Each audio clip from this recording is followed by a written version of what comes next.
বাচ্চা হারুনুর রশিদ চিন্তা করলেন, নবী বলে দিয়েছেন যে দুনিয়াতে একটি মসজিদ ঘর তৈরি করবে আল্লাহ সুবহানাহু ওয়া তাআলা তার জন্য জান্নাতে ঘর তৈরি করে দিবেন।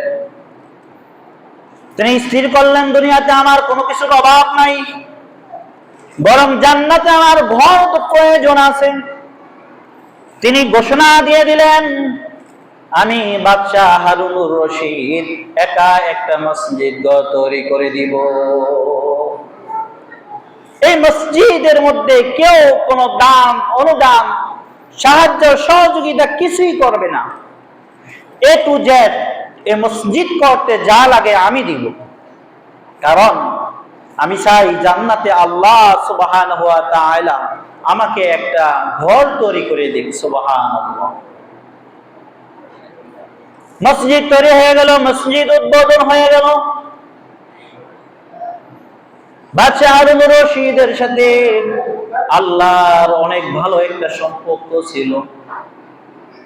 বাদশা হারুনুর রশিদ স্বপ্নে দেখলেন ফেরেশতারা এসে তাকে ডাকলো, রে হারুন, এ বাদশা হারুনুর রশিদ,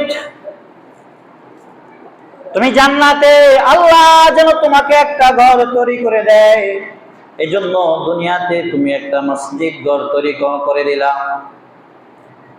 বাদশা রে, আসো, আল্লাহ তোমার জন্য জান্নাতে কেমন ঘর বানাইছে তুমি একটু দেখা যাও।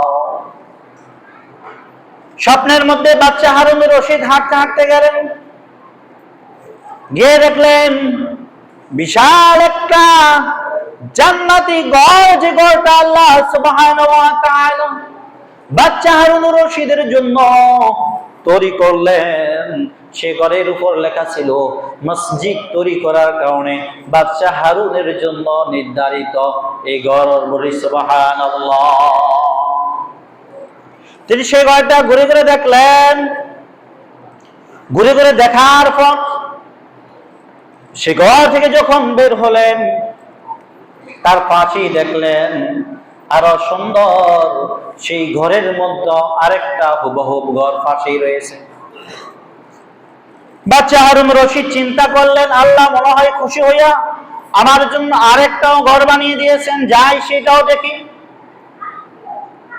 বাদশা হারুনুর রশিদ যখন সে ঘরের সামনে গেলেন, গিয়ে দেখলেন লেখা আছে মসজিদ ঘর তৈরির জন্য আহমদের জন্য এই ঘরটা আল্লাহ নির্মাণ করে দিয়েছে।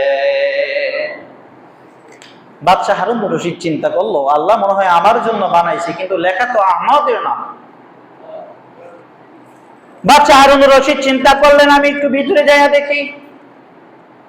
ভিতরে প্রবেশ করতেছিলেন, ফেরেশতারা বলল, এ বাদশা হারুন, এটা তোমার ঘর না, এটাতে তুমি আসতে পারবে না। এটা যার জন্য নির্মাণ করা হয়েছে তিনি এটার মালিক, তিনি এখানে আসতে পারবেন। বলে এই ঘরটা কার? বলে তোমার রাজমিস্ত্রির একজন কর্মচারীর নামে আল্লাহ সুবহানাহু ওয়া তাআলা এই ঘরটা বানিয়ে দিয়েছে। বাদশা হারুনুর রশিদ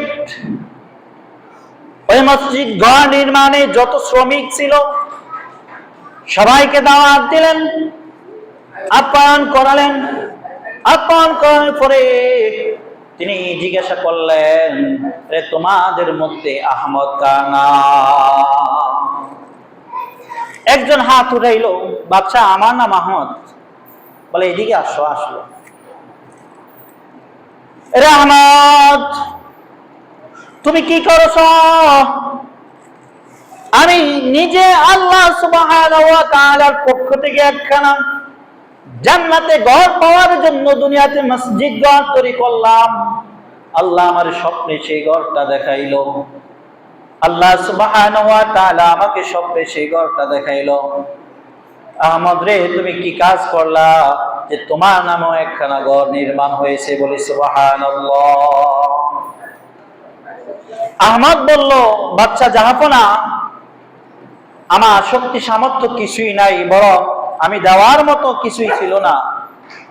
আমি চিন্তা করলাম আপনি তো বিশাল একটা মসজিদ ঘর তৈরি করতেছেন, কম করে হলো আমি যদি আপনার এই মেডিসিনের মধ্যে, মশল্লাগুলার মধ্যে, ইট বালু পাথরের মধ্যে আমার উপজিত অর্থ দিয়ে কিছু একটা এনে দিতে পারি, তাহলে আল্লাহ সুবহানাহু ওয়া তাআলা যেন আমার নামটাও মসজিদ তরিকাওয়ালাদের নামের সাথে নাম লিখে দিতে পারেন। বলি সুবহানাল্লাহ।